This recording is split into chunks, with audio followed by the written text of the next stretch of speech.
The space race. It was a term coined during the Cold War.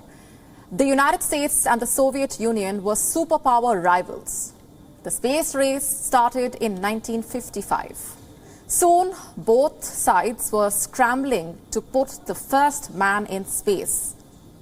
This was a part of the race that the Soviets won, but the all-elusive goal of landing on the moon remained. So the Apollo moon landing cemented the win for America.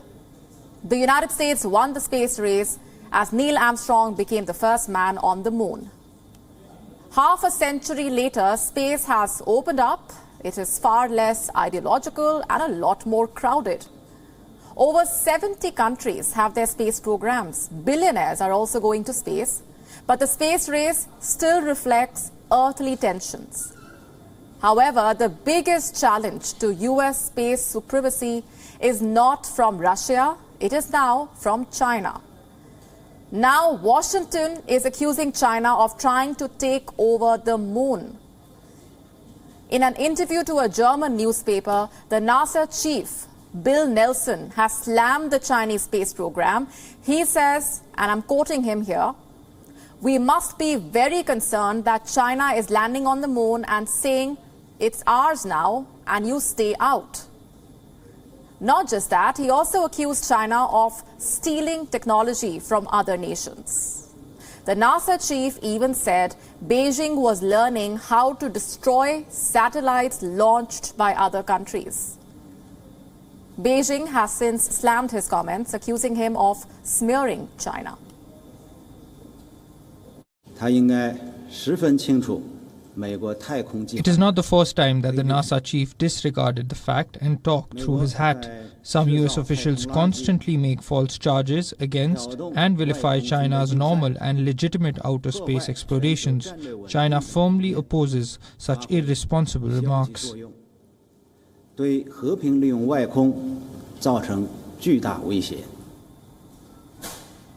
Chinese state media also jumped into action. Global Times lashed out at Nelson in an anonymous op-ed, calling the NASA chief colonial-minded.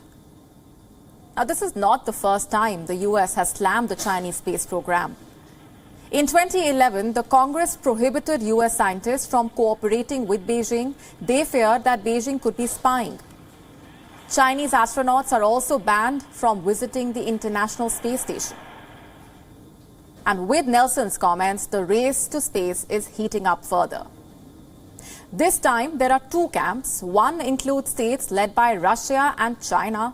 Russia has traditionally worked closely with the Americans, even when relations were not so good on the earth.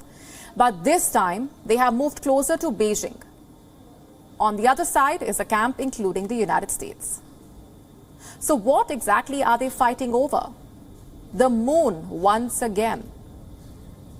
In 2019, a Chinese rover landed on its far side. That was the first for any country. China is now planning a mission to the moon's south pole. The final plan, however, is an eventual lunar base. Recently, the Chinese Foreign Minister Wang Yi called on Southeast Asian nations to join the International Lunar Research Station. This is a project on and near the moon. It is backed by China and Russia.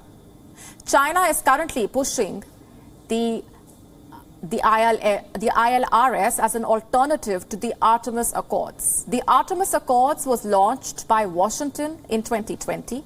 The idea is simple: to get astronauts back on the moon this decade.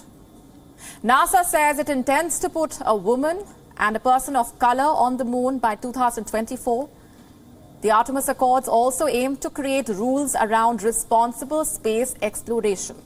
The signatories include NATO allies like Canada, Italy, and the UK, as well as other countries like Brazil, Mexico, and Ukraine. China has criticized the accords as a US effort to create a NATO in outer space.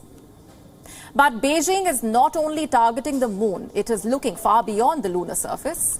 Beijing is planning to send a crewed mission to Mars in 2033. The idea is to build a base there, a red flag on the red planet. So the space race is clearly heating up. Many think the US will still remain an imminent space power, but by the looks of it, China is catching up fast. Despite all the new developments, though, it's unclear when or even if an astronaut will return to the moon.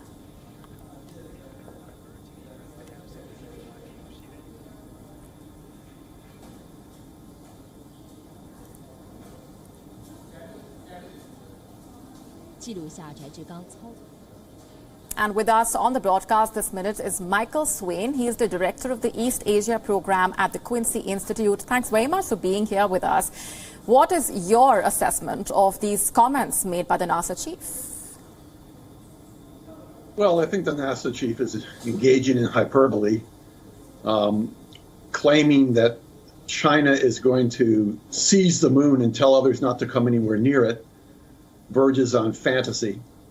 I don't see how the Chinese, what they would gain by doing such a thing. They can't prevent the United States from landing on the moon, and I don't think they have any reason to try to assert such a thing. I think that Mr. Nelson is looking for more money for NASA, which is a great program and should be funded more.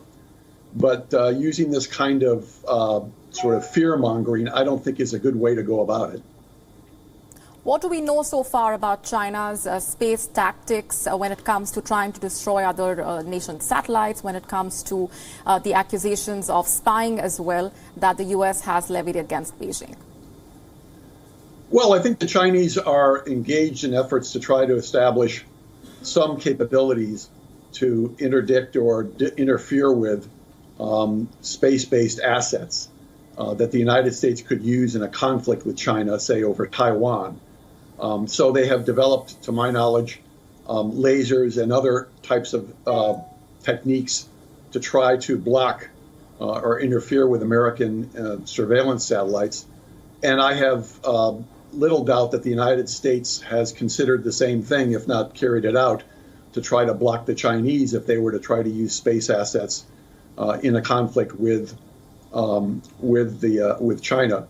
So, you know, both sides are engaging in this sort of thing. Now, how far each side has gone and whether each side has violated any kind of understandings or agreements about weaponization in space itself, I'm not really prepared to make a comment on, because I'm not really that familiar with this. And it's also based, I think, on classified information to a great extent that I simply don't have access to.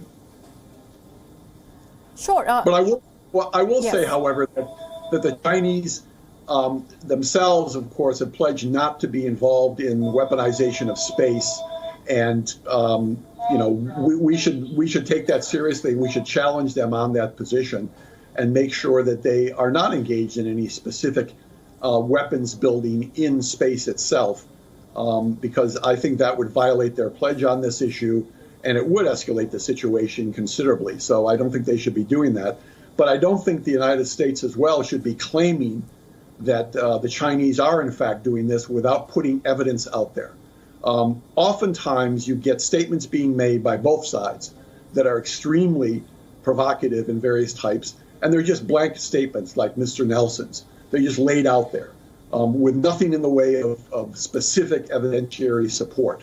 And you need to have that kind of specifics in order to really make such charges. And people, I think, should be responsible and held responsible when they do it. Tell us more about the significance of this race to space and why it matters so much. Well, I mean, I think this is a question of national honor, national prestige. It's a question of learning from space exploration in ways that, you know, expand man's horizons and also help on Earth. I don't think it's productive to conduct space exploration in the lens of zero-sum competition with any country and between any other countries. There should be cooperation in the exploration of space with due regard to limits that are in areas of clear national security threats. I think that the United States in some areas has sort of approached this issue with a sledgehammer and just simply barred interacting with the Chinese in various ways, which I don't think serves the interests of the United States in doing that. But that's what we're in. I mean, there's this tendency on both sides, China and the United States now, to regard each other in very zero-sum, worst-case ways that just simply sends us further down a downward spiral in our relations with one another and doesn't serve the interests of either country, in my opinion. Michael, thanks very much for being here and sharing those perspectives. Sure. WION now available in your country. Download the app now. Get all the news on the move.